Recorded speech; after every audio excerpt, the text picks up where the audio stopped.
one of the other big moments here, as far as content and talks and discussions, was in and around cybersecurity, of course. And it was really nice to see that become front and center, because we think it's, we've talked about it, for a long time now on Control Trends. But that is an interesting fact. And the point is that building owners are now starting to take note about cybersecurity.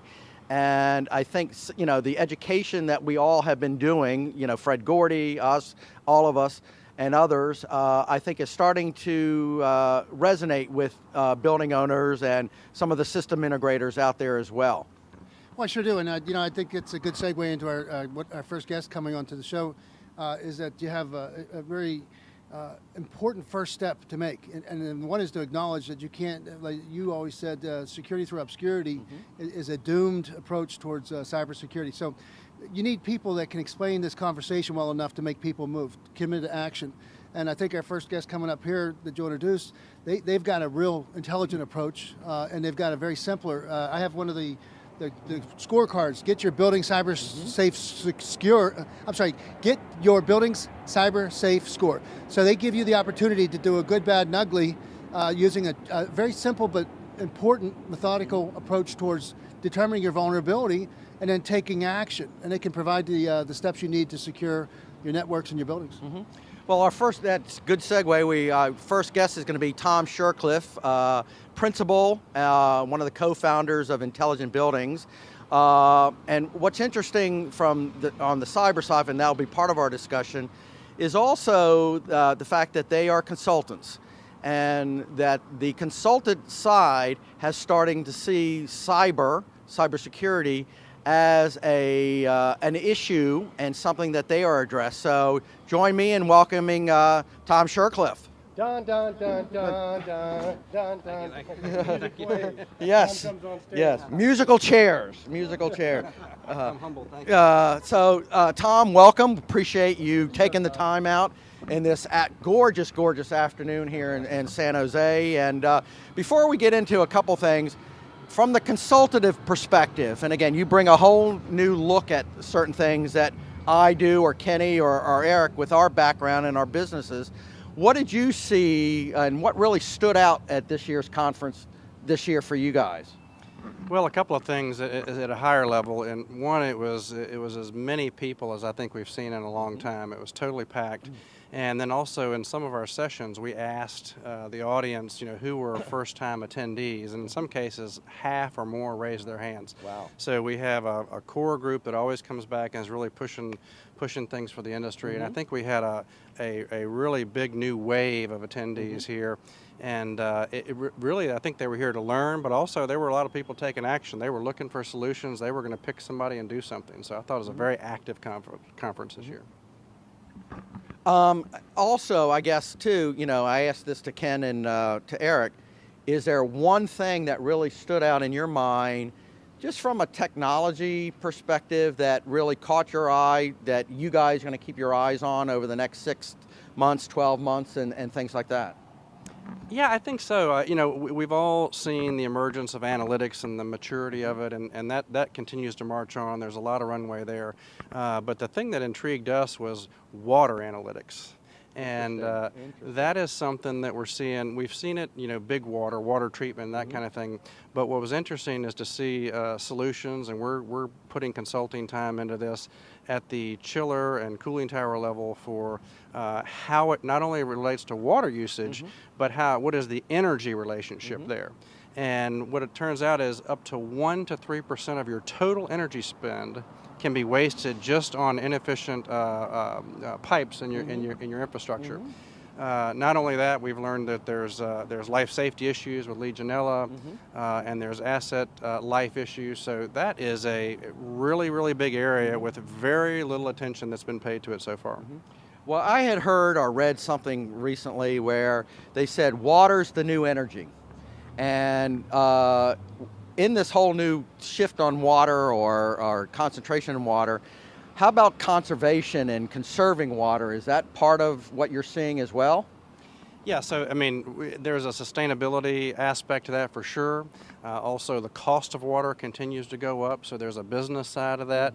And as we just touched on, there's also, when you say water is the new energy, there also is energy it takes to push water. Water, correct. So in many ways, that is true. So I think that is a topic that's going to be really rising. You almost feel a certain maturity in energy. It's going to always get better and always get tighter, but that is almost an accepted topic that you have to tackle aggressively. And I think water is going to move up to be a peer of that. Eric, have you, in dealing with the various folks that you do with at Stromquist, has water been brought up? And if so, what are your customers saying about water?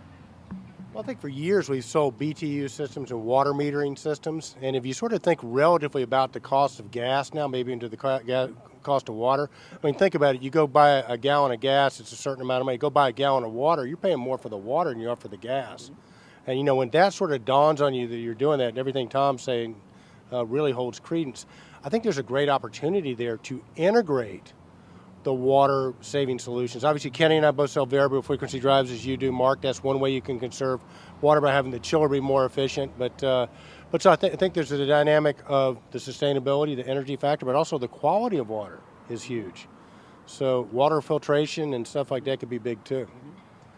How about Kenny from your end? Well, you know what? I'm going to grab the microphone Before I lost my thought. But then this light keeps bothering me. Mr. Mayor of San Jose, would you please put these lights out during the daytime? Light litter is abounding here. We are seeing it firsthand, Kenny. But you are in heaven here in light litter. I am, but it breaks my heart because this is supposed to be the cradle of innovation and the top of the tech line here, and we got lights on everywhere. But most seriously, it's good to have analogies. But water in our area is like good Mexican food. It goes in, but it has to come out. And you pay more money for it to come out than you do when to buy it, right? But no, we do recovery, so we have to pay for the affluent water leaving a facility now has become a major concern because you're getting charged. It's an automatic assumption that if you had 100 gallons of water go in and you can't prove that some of that was evaporated or consumed or whatever, you pay for that same amount going out. So we've had a recent influx of water meters. So I agree 100% that the whole concept of water is rising in importance. It was like a well camouflaged, taken for granted utility. Now it's becoming a front row. Mm-hmm. Oh, sure. Yeah. So I've got a question for you. Show, Eric. Come on. I've got the mic now too. You're in control. We're in the control business. Oh, Therese took it away. Therese Sullivan took it away from me yesterday, so okay. I'm going to give it back to you in a second. But sort of here's the question, and Kenny, you sort of sparked this. We really are at a great place of innovation, Silicon Valley, right? So they think differently, they talk differently, they work out of different paradigms than we do, right? And Tom, I want to ask you a question because you're dealing with teams of people that make decisions about smart building and investing in buildings and so on and so forth. Everything from CFOs to CIOs. As a matter of fact, part of your business model and part of your premise is you've got to get all those people on the same page. So my question for you is, what paradigm are they operating out of that maybe keeps them from taking advantage of this technology? And what paradigm should they shift to in terms of their thinking about smart buildings, intelligent buildings? Well, real estate's in a transition process. I mean, it's really one of the last industries to take on big data and analytics and even simple things like local area networks. So we estimate real estate's about a decade behind the other industries that have already adopted these technologies: healthcare, finance, manufacturing, et cetera. So they're really just catching up. And part of the challenge is they are historically a very fragmented industry. So you've got asset owners and building managers and contractors and property managers and facility managers. So the ecosystem is very fragmented, and it takes a while to get that going. So we are seeing awareness at the top of that value chain, and it's just beginning to push down, evidence what we talked about the activity this year. I will make another comment on that when we were talking about water, is that, related to this topic, one of the things in water is not just the technology, which has been a little bit lacking, but even that system of the water treatment contractor and the BAS contractor and the facility manager, that whole people process is not quite aligned. So just to take a micro topic and then also answer for your macro question. Very well said. I'm going to give the mic back to you, Mark. Oh, one last question for Tom. Probably not the last question. But, one of the things that one of the biggest jobs, quite candid, we got in Atlanta. It was kind of interesting how it happened. We're in the thick of things in the job, and my integrator called up and said, the owner said, if you can get us on Control Talk now, or Control Team, you come do a video after the job's done. He wanted to know if he knew me and if we could get him. He said he'll give us the job if we do that. And so we did the job, and afterwards we did the interview. And afterwards we got to be buddies. I started talking to him. He said, well, he had one of the biggest environmental law firms in the country in the building we were in, and apparently they were giving him a hard time. They weren't doing enough about sustainability. So part of the package we provided was, a big board talking about how much energy they were saving. And it made me realize, at least in his case, how important being perceived as being sustainable and green was part of his brand and part of his marketing. My question for you, are you seeing more and more people that's becoming part of their brand? I think that has certainly occurred, and it's even sometimes, large tenants have made it a requirement that buildings have certain sustainability certifications before they'll move in. I think what is interesting in that area is that it is going from a stereotype of a LEED where there's a one-time designation to more of how are you continually sustainable. And I think particularly for you guys here can appreciate that's really done with technology. And so even we had some sessions at the conference here where we talked about the role of technology in sustainability. So it's not just about caring and even behavior or even recycling and some of these things that we do behaviorally, but it's how does technology make sustainability an ongoing thing and a measurable thing as well. Just one more thing on the sustainability issue. One thing I've noticed is that especially public-facing companies, companies that are out there on the stock exchange that are public companies, that they truly have invested a lot in sustainability, and they are actually reporting it to their shareholders. I'm seeing it in annual reports and things like that. So I think that's been part of the drive and the initiatives behind sustainability. But to your point, when you guys go in and begin talking with a potential opportunity, and you're talking about the strategy first and foremost, that's a foundation. How do you bring up this whole idea of sustainability, and do you also bring up water immediately? Yeah, it's a good point because sustainability is better off when it is part of a way of running your business as opposed to the strategy or the plan. Right. And I think that's been the most effective way to do it because a lot of times we talked about technology in sustainability. Well, that can also help with your overall operating costs and other things that may not be sustainability related. So I think it is, ironically, a more sustainable approach to make sustainability part of the whole strategy and the whole plan. Now, having said that, we have had large Fortune 100 customers come to us where they've hit a sustainability wall.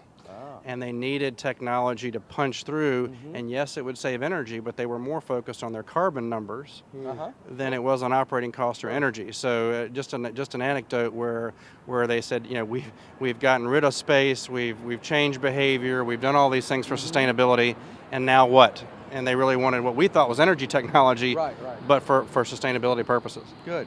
Well, I'm going to turn the subject, turn it a little bit, because Kenny mentioned about what you guys are doing in the cyber area and how you have made that part of your, and I can't remember the actual diagram, I've seen it in your office a couple times, where in your quadrant it's all part of your, so tell us a little bit about this. You've got a cyber audit, if you will.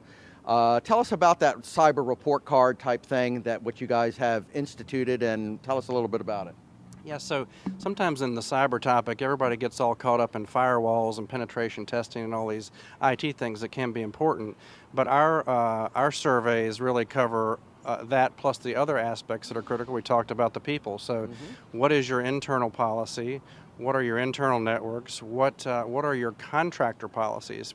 You could have Fort Knox on a cyber protection, and if the guy or gal that has the keys to the door leave them on the table, then we've got a problem there. So this is really a more of a 360-degree view of what are the cyber risks, and we have had more and more companies ask us to do these surveys because again, back to this fragmented industry, they don't even know what's in their closets or what the policies are. So it's literally a visibility question about going there and seeing it and touching it and documenting it and asking it a few questions. Exactly, and I've heard that a couple of times. This, what's in my closet, and you ask, you get 10 people in a room, and you ask, do you really know what's in your closet? And you might get one person out of that 10 that says, yeah, I really know what's in it, and the rest are the 9 no. So Kenny, with respect to cybersecurity, and again, we've talked about it time and time again, and it's going to be continuing to be a subject that we have to talk about. Because I think it's one of these issues that is one of the most pressing issues that we in our industry face. Did you see a couple things in some of these cyber breakout sessions that really stood out in your mind? I sure did. I saw the, I think it was after the general session, the keynote session. I went to a session a rollout where they were talking about facts and figures and how much cybersecurity now costs. Cost of cybersecurity attacks globally is $45 billion. A lot of that's lost money because they're buying software programs, antivirus programs, because they really don't get it. We saw that there's new verbiage now in contracts that systems integrators have to be very, very careful about, because they're now putting you in of having the burden of risk and responsibility. You're supposed to, if you're touching a network, you're supposed to have an expertise equal to or above the existing network that you're working on. And then they actually have clauses in it that says you're responsible for any and all breaches.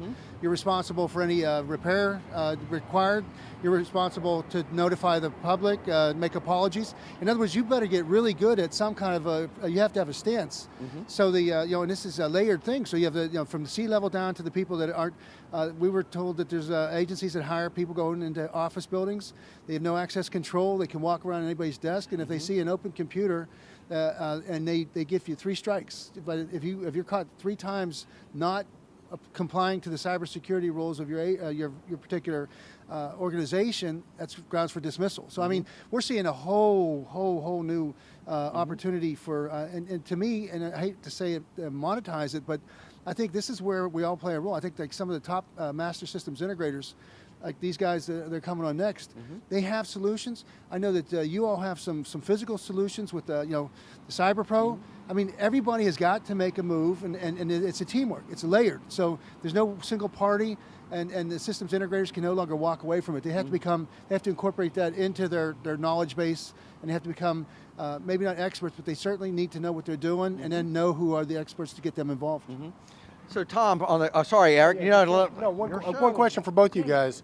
So the cybersecurity, we've all been talking about that for a while. We've seen the doom and gloom. It's like the cyber criminals are way ahead of everybody else we hear. But in the general session, I know it was Cade Metz or one of the guys was talking about the use of artificial intelligence and how that might be the answer to shutting these cybersecurity organizations down.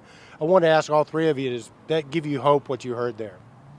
I think it does. I mean, technology and automation always is a big help. But I'll circle back around to where we started with that can be diluted by policy or non-compliance. So I think you're always going to have the will and the organizational approach to that, and even workflow around it, and then let that technology, even AI, do its part. So I think that's I think it's going to play a key part, but we can't wait for it. Right. I would echo what Tom said. It's cyber's happening now. We can't wait for all this great AI stuff to come around and things like that. So, we got to address it now. And I'm gonna get to Kenny. Well, go ahead, Kenny. I want you to answer that. Well, AI, I think I did get a good feeling to answer your question, Eric. I did, because I follow that gloom doom speech pretty well, and I like to have hope and believe that we can crowdsource solutions like that, because there's no one person, no one agency. So we need collaborative effort at the lowest and highest levels. But the fact that we can, now that they've got tremendous processing and computing power, that they can track things globally, because a lot of these problems are not local problems.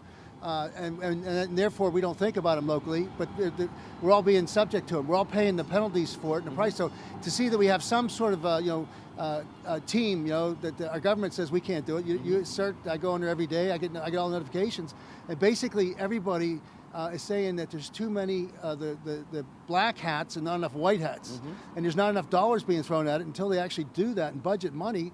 we're fighting a linear battle against exponential forces.